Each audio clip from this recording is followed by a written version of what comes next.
topic which I would like to discuss with you today is alpha femininity and alpha masculinity, men and women in leadership positions. How do we develop them? How do we coach alpha males and alpha females? And why I got interested in this topic, exactly at this university, I think 3 years ago, I was talking about alpha males. How do you coach an alpha male? And one of the students in the audience asked me the question, who is the alpha female? And this is how my journey got started. And I did a research on Austrian and German women in executive positions, and I discovered very interesting patterns of behavior, which I wanted to share with you. And Austria has a very interesting culture which developed during the centuries, which suppresses alpha femininity. I will give a definition. What do I define as an alpha female? Before we go in the definition, so if we look at the Austrian culture, it's very interesting. I describe Austrian multiculturalism as a Pandora box, because historically Austria became the epicenter of cultures that fosters pathological attitude or relationship with women. And if we start with looking at the Hexen hunt or witch hunt and the Catholic view on women, medieval Inquisition, and very interesting that the whole medieval Inquisition in the entire Europe was started by an Austrian inquisitor who was a priest in Tyrol. His name was Heinrich Kramer, and he wrote a famous Hexenhammer, which was turned into a law by the cardinal at the times. And the witch hunt got started. And only Austria and Germany burned 2 million girls and women, which is remarkable. And Heinrich Kramer was very interesting. I researched him. He was a priester who was accused of sexual perversions. An archiepiscop of Tyrol was sending him in exile, and he was so angry that he wrote this book. He fled to Germany, he wrote the book. It was laying on the shelf a few decades, and then it became a, so you cannot say bestseller in the medieval times, but it became very popular and became a law. And if we look then at the theory which Sigmund Freud proposed a few centuries later, he basically did not do women any good either. And I was reading the text of Heinrich Kramer, and basically Freud, he just rephrased it, but in a very marketing, very in demand at that time by the society text, where he says that woman, he wrote an essay, which is called Weiblichkeit, in English femininity, which he starts with the words, a woman is a problem, and she knows it. And then he goes on, describing and canceling female sexuality, what we call nowadays this mansplaining, when he teaches how women should be feeling, that she does not feel. He says that women are frigid and that women are envious of male fellows, and this is the whole story how it got started. And it had an impact on Austrian culture very much, in a way that women feel threatened, and they do not show their femininity, so they cancel it, they don't show it. And I was researching, very interesting. I interviewed many of women. I looked also at the popular literature. And what's very interesting that in German-speaking popular culture, you can find 3 categories for women. They say that all women can be divided into die Schöne, die Kluge, and der Boss. Die Schöne, die Kluge, der Boss. So in English, it's the beauty, the smart cookie, and the boss. And my dimensions are here reflecting those categories. So there is intellect, so X is intellect, X is Y is fertility, and X is Z is leadership. And what's interesting, I will also draw it for you on the flip chart. Let me see, so that you see how I will build the cube for you separately. That will be easier for you to comprehend. So if, let's see. So the Catholic Church, they only saw the beauty. So they would say that a woman either beautiful or she is the opposite of that. Here how we come to the dimensions. So I have here Madonna, which is in the cube. It's the same with Virgin Mary. So I don't refer to the popular star, the singer Madonna, it's the Virgin Mary. And here I have the harlot. Harlot, it's a nicer synonym of the word whore, because in the Catholic view, the woman is seen in a very strict dichotomy. It's either Madonna or whore. If, and this is we have, let's say, I call the dimension fertility, even though the female fertility in the religious myth is not actually even recognized. Nobody talks about it, because the Virgin Mary became pregnant by immaculate conception, which is biologically or is not possible. So this is why Madonna, she scores 0 on all dimensions. So then we have intellect, and here leadership. So leadership. So if woman, let's say, was smart and fertile, they were labeled witches and burned. And if you know in the witch hunt how it happened, somebody was envious, would report a witch. I put in parentheses evil seductress, because even nowadays, there was a very interesting article in Harvard Business Review, which was titled, "For Women in Business, Beauty is a Liability." And they did a research which has shown that if companies planning to have layoffs, then the women who will be most beautiful will be the most likely to get into those layoffs. Or if somebody would be judged for certain promotions, they would not be maybe promoted, because people perceive that they will use their beauty to manipulate men. So this still perception exists, and it doesn't help women at all. And then we have leadership. So if somebody is high here on leadership, where I have Lady Diana, so high on leadership simultaneously and high on fertility, then she has, so here, let's see, to make it. And here's the alpha female. So alpha female is a woman who does not deny any of the dimensions. So it's she does not cancel her femininity, and we have women like that in top leadership positions in the world. I will show you on the next slide.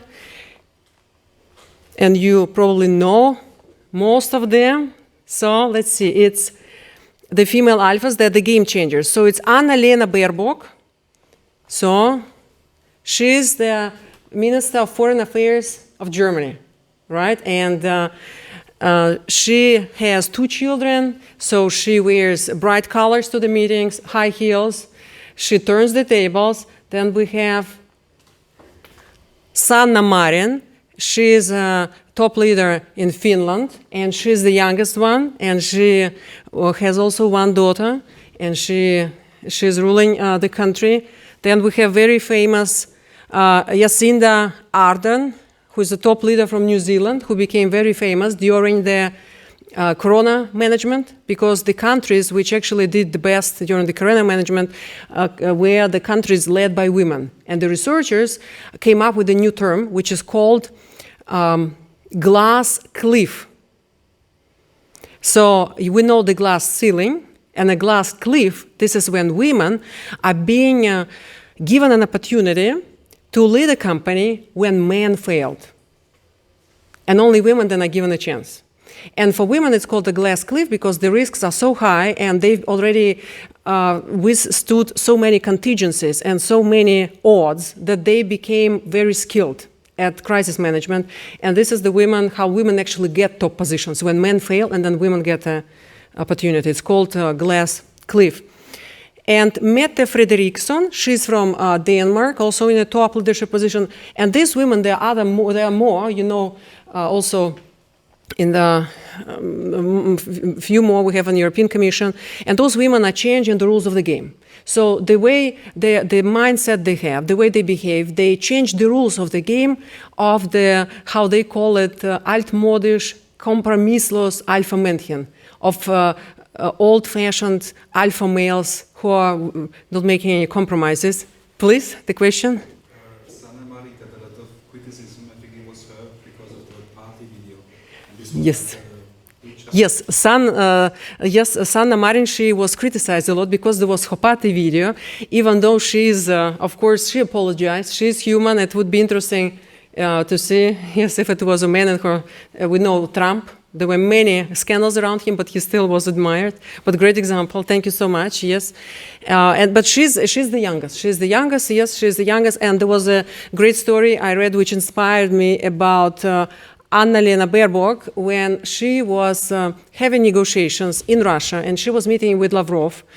And Lavrov belongs to this generation of fathers who were not present at birth. So, and he told her, you should drink this, you should drink vodka, because if you're not drinking vodka, then you're not a real politician. You do not undergo the test of being enough, being tough enough. And she answered to him, she said, so is it the test for toughness? I gave birth to 2 children. I love that. So, and she turns the tables. And this is something which we see, and this is, and the other game changers, and what's important, all these women, they all have children, so they do not deny their fertility, because this is how they're successful in all the areas. They are intellectually, very highly intellectual, very intelligent, smart women, and they have leadership skills, very high leadership skills. Leadership skills, of course, here involve emotional intelligence, involve influence, which they have over people, when they're able to persuade, when they're able to influence other people. And those are the game changers. So femininity and masculinity, those are constructs. So those are constructs. And my theory, when I talk about femininity and masculinity, I do measure it. So I measure the 3 dimensions. So it's not just, and the difference to the mainstream, basically there is no a term of the alpha male or alpha female, and the only article which was published in Harvard Business Review 17 years ago, it was called Coaching the Alpha Male, and it was also called Tame the Beast, and they were talking about alpha males, but basically they were just talking about one dimension of masculinity. It's virility. So the Masculinity Cube, in my theory, which is based on the inductive research, is the same like in the female. We have fertility, but for male, it's virility. So basically, when we talk about alpha males, in my perspective, those men whom Harvard Business Review defined 17 years ago are not alpha males. They are those toxic men who are involved in the masculinity contests, which we've seen in the video, because they just try to show their biological power, that they are strong, that they have this, they take a lot of space, they're very virile, and so on and so forth. But nobody, many of them think about Trump. People would say that he's an alpha male, but is he smart really? Is he intelligent? What those tweets he was tweeting? And leadership, how does he lead? It's, he looks like a child compared to Annalena Baerbock and other women, those realistic top leaders who we have in the... And I've discovered very interesting here peculiarities. So when we talk about alpha femininity, I will go back to the slide with the cube. So again, it's 3 dimensions. It's fertility, intellect, and leadership. And to basically each woman can become an alpha female if you will develop your dimensions. If you will not deny that your reproductive function, you will be proud being a mother, like top management positions. And we know also one woman in the European Commission who has 7 children. And she was many years, anybody knows her name? No? Hmm? No. From European Commission, von Leyen.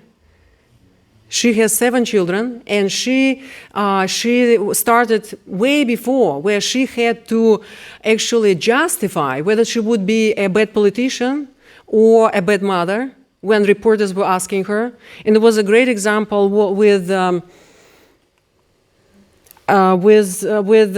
Jacinda Ardern, when she was asked a few months in her electoral campaign by the journalist whether she is planning to have a family. She answered that starting from 2017, women do not have to answer that question in New Zealand.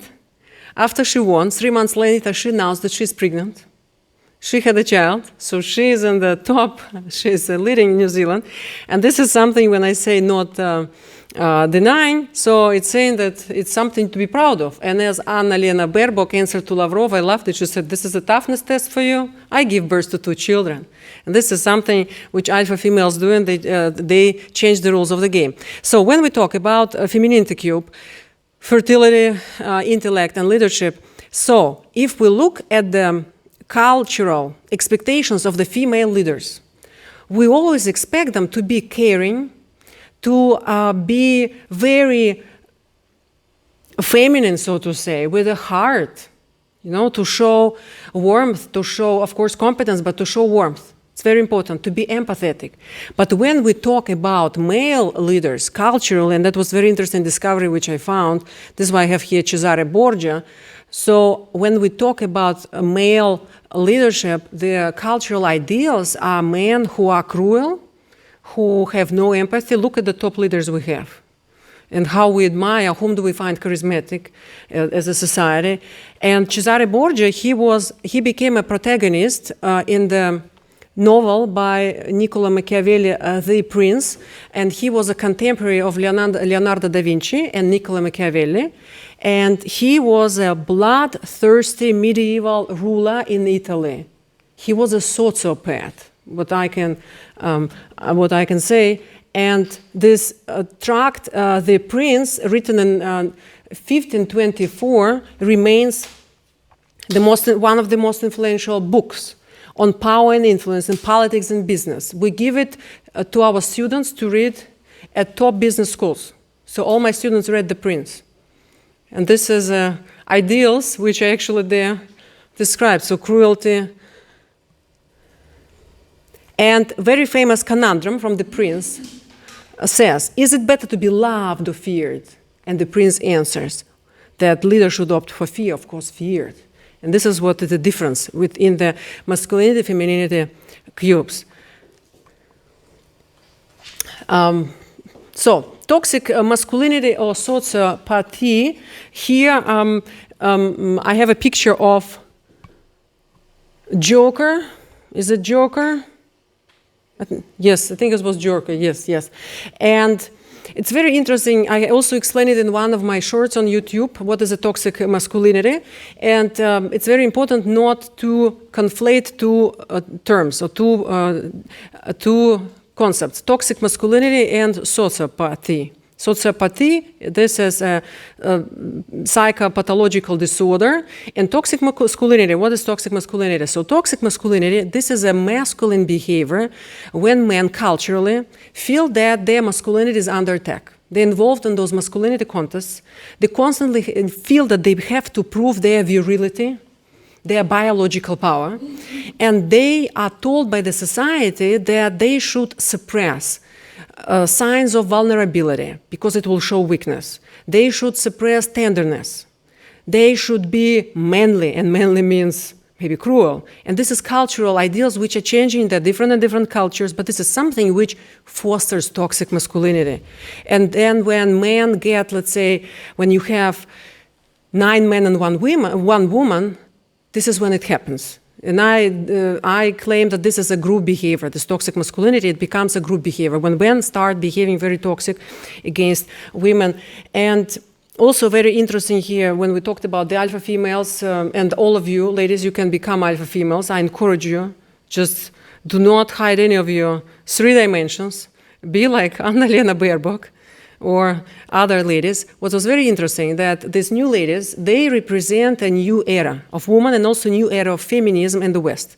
Because the feminists which was preceding, also in Germany, they were fighting against men, and now the women, they expect support from their men. So all of them have partners, and it was a very interesting case that partner of Jacinda, I think it was Jacinda, who was giving an example when he was changing a pampers of a baby.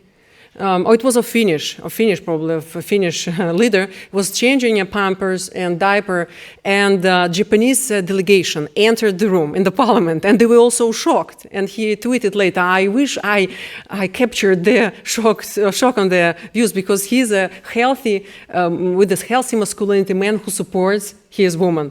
And these alpha females, they are not against men, they expect support from men. And they have very productive and very harmonic relationships with their partners. All of them have partners or married, have children, at least one. Some of them have two, also with 7, and it's something. So we talk about masculinity and the sociopathy.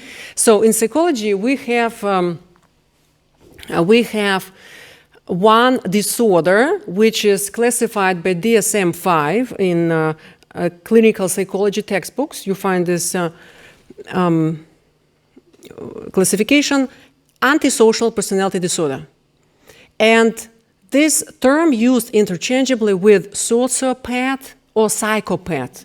It's the same disorder, antisocial personality disorder. Other terms are sociopath or psychopath. What other symptoms? So first is failure to conform to social norms. And if you remember this character, he was depicting a classical sociopath or psychopath. These two terms we use interchangeably. He was an outcast. He was on the margins, on the edge of the society. Second, deceitfulness. So their repeated lying, they're characterized by repeated use of aliases, conning others for personal profit or pleasure. The third one is impulsivity, so very impulsive behavior. And if you've watched the movie, and it was Joker in Batman, right? It was in Batman, this character. Fourth, irritability and aggressiveness. So character was played beautifully by Heath Ledger. Irresponsibility, lack of remorse, and reckless disregardful for safety of others. So those are sociopaths. And we have a few of them in top leadership positions nowadays. So first, why there is such a difference between terms? Why there are two terms, which we use psychopath and sociopath, two different terms. So how did it happen? This happened historically in psychology because there are two paradigms. That paradigm, it means that it's a school of thought shared by particular scientists. So one group of scientists believe that psychopaths failed to socialize because they had genetic peculiarities. For example, peculiarities of temperament. So it was genetic, it was inborn. And a child who is relatively fearless or usually impulsive or given to intense fits of rage. So it's genetic. This is what they believe. And the second group of scientists believes that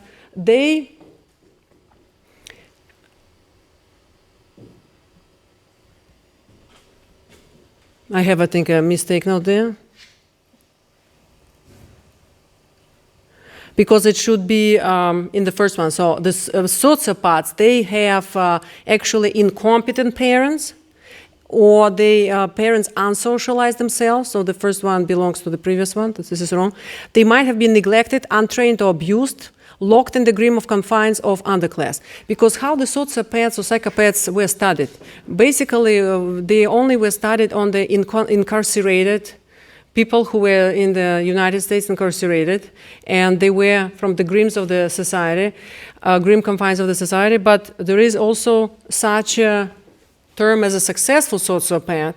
And for example, there was a book which Donald Trump tried to stop from being published, but still his aunt managed to publish it. So Mary L. Trump is an aunt of Donald Trump, and she wrote a book which became bestseller within a few days in the United States. Too Much and Never Enough: How My Family Created the World's Most Dangerous Man. And she's talking, but she tells the story of her family. And she says, she describes that grandfather, so father of Donald Trump, was himself he was a sociopathic person. The author, so Mary Trump, she's a psychologist, so she has a PhD in psychology. And she compares Donald Trump to his brother. And his brother was not a sociopath, but father always taught everybody that you should use other people. You should never pay for your friends. He punished any signs of empathy, of candor, of tenderness, of vulnerability. And Donald Trump, he was like father, but his brother, so father of Mary Trump, was different. And the grandfather or the father of Donald Trump, he was ridiculing his other son always and saying, look at this other son, he became, whereas my Donald, he became a real estate developer like myself, my other son became a Airbus driver, and his other son was a pilot. He was also ridiculing him, and he committed a suicide, the brother of Donald Trump. And that was a very interesting book which sheds more light on whether it's genetic or whether it's problems with socialization. And if we look, this comes from famous movie Gangs of New York City, if any of you watched it. And a very, brutal reality of New York gangs few centuries ago, and socialization of children.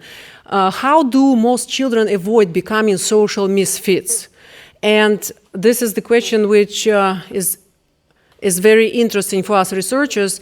And there was a very interesting discovery about mammals and about elephants, that mammals learn the rules of their communities through monitoring an example of their elders.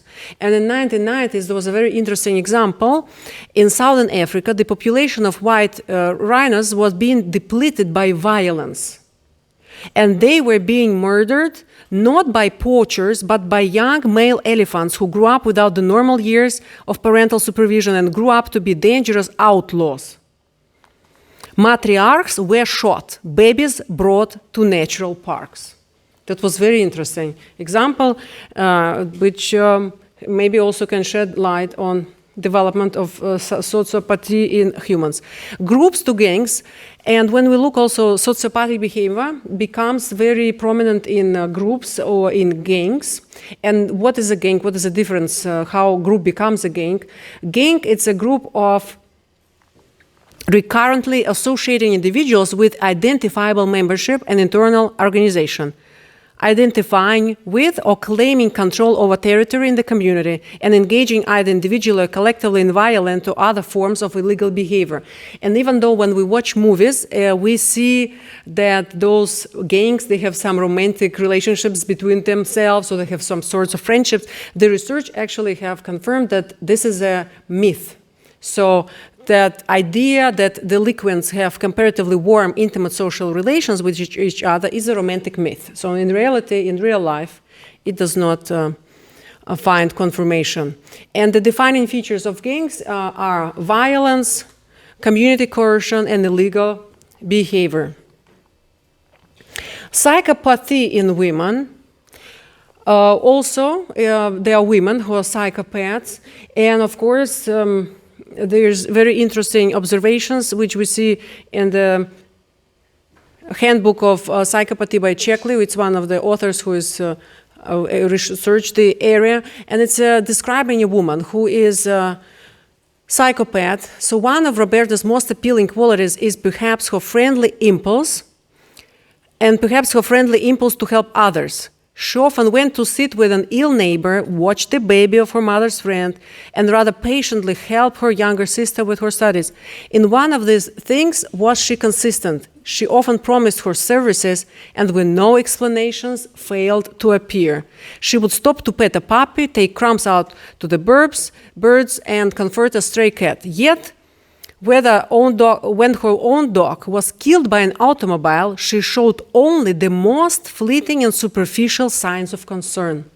So they have no empathy. Sociopaths, they have no empathy at all.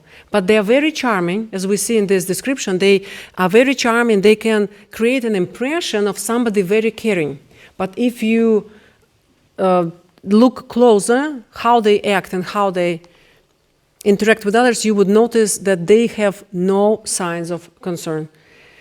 And there was a very interesting also description of the psychopath. It wasn't a description, but it was in a movie, in the same movie where the Joker appears, this Black Knight, where one of the characters says to the Black Knight that some people can't be bullied, bought, or negotiated with. Some people, they just enjoy, see the planet burn. He described Joker. Basically, he gave the best definition of the sociopath. And this is what you can't negotiate with a sociopath. You cannot bully them. You cannot buy them with money. You cannot negotiate because they want to see the chaos. They want to see the destruction. They want to see the world burn. So this is what also in the movies, we see she was Maleficent from the movie Maleficent. So was she the good character or the bad one? She was the good one. She was the good one, even though she's dressed as a black, and this is what you see in all Hollywood movies, the same with Batman. Batman was dressing as a black one, not to hide that he is actually a warrior of light. It's in all the movies. And the ones who are evil characters, they're always appealing, and the evil character was the queen. Here we have it's not so easy maybe to see, but the queen who was fighting with Maleficent, she was the evil one, and she was apparently a sociopath because she was trying to kill her husband and everybody else. So the term successful psychopath, and because as I said in clinical psychology, we study this abnormal antisocial personality disorder mainly in prisons, on incarcerated men and women. But there are successful psychopaths, those who wear the mask of sanity, who were born, let's say, in normal families, or even better, rich families. And Cleckley's landmark monograph was called The Mask of Sanity, and he documented case studies of people who possess the core characteristics of the sociopaths or psychopaths, which we observe in criminal psychopaths. For example, superficial charm. Superficial means that it's when he needs, like with the Joker, if you remember in the movie, when he needed to be charming, he was charming, but there was this cold heart you feel behind him, this calculatedness, this willingness to hurt, but of course he was superficially charming. Egocentricity was another one, egocentricity, and guiltlessness. So this is crucial, that sociopaths or psychopaths, they never feel any guilt, never. They will never feel any guilt for anything they commit. But those people manifested those traits in ways that did not result in frequent arrests and convictions. And the vast majority of research on psychopathy has focused on samples of incarcerated male offenders. And those, we call them successful psychopaths. Why successful? Because they successfully find their way in the social system, and they always strive to get the absolute power so that they will be immune and they will be able to cover their deeds or their mischiefs, and they have to. This is the Cesare Borgia, the one who became the protagonist and the prince, by Niccolo Machiavelli.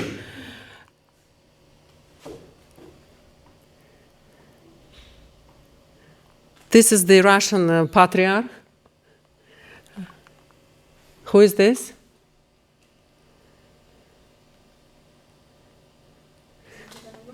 Huh? No, this is the Mendele, the Nazi doctor who was working in the concentration camps and killed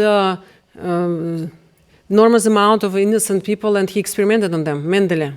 Yes, so those are the Paul, so which occupations do you think the successful sociopaths choose the most? So what would be their most wanted occupation or position in society, then second wanted, third and fourth? What do you think?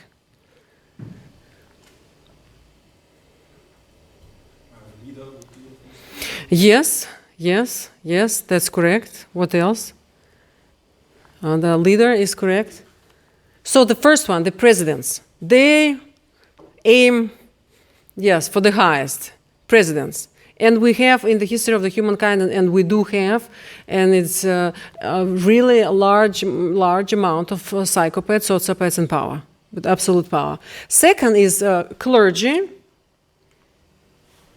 surprisingly or not. Third are lawyers, and the fourth are surgeons. So all of the successful sociopaths will land in one of those four occupations. And presidents here, of course, we mean as well, there will be as well, it can be CEOs of corporations, so the higher management. They're looking for the higher positions of power. And non-criminal psychopaths, those who are in management, and I'm sure that you probably also came across in your life, superficial charm, egocentricity, parasitic lifestyle. So they use other people. They use other people. Manipulative nature, lack of remorse or empathy, irresponsibility, and so on. So those are all the traits. And they are excellent in tactical impression management. So tactical impression management, this is a concept from social psychology, which that encompasses self-serving behaviors intended to curry favor with others and achieve social status. And how people, what they do is that they use such tactics as ingratiation, intimidation, self-promotion. And psychopaths and sociopaths can function in business environments, coldly sizing up co-workers, then lying and manipulating their way into the core power structures. This is their way. And they can be particularly drawn to companies that are in state of rapid or unstable transition. This is when they raised power. And where they may take advantage of organizational chaos in order to profit at the expense of colleagues. This is something which makes them stand out. And Chekali described a typical psychopath as having a charming demeanor, above average intelligence, or at least appearance of such. So they are not, if you look at my cube, the alpha male would not be a sociopath. In my cube, all sociopaths land where the Cesare Borgia, and that scoring high on virility and leadership. But in intellect, yes, there is above average, but it's not very high. In absence of neurotic or delusions or neurotic behavior and a reduced risk of completed suicide, they would never commit any suicide. They would never have any even inclination. There is another very common personality disorder, which is admired in management, narcissist or narcissistic personality disorder. And there is even an article in Harvard Business Review which talks about pros and cons of narcissists as leaders. And they talk even a very interesting example. I give one CEO whom the author compared, he said that the only difference between Larry and God is that God does not believe that he is Larry. This is a definition of the narcissist. And narcissists, they occupy also a lot of managerial positions. What's important here is that all sociopaths are narcissists simultaneously, but not all narcissists are sociopaths.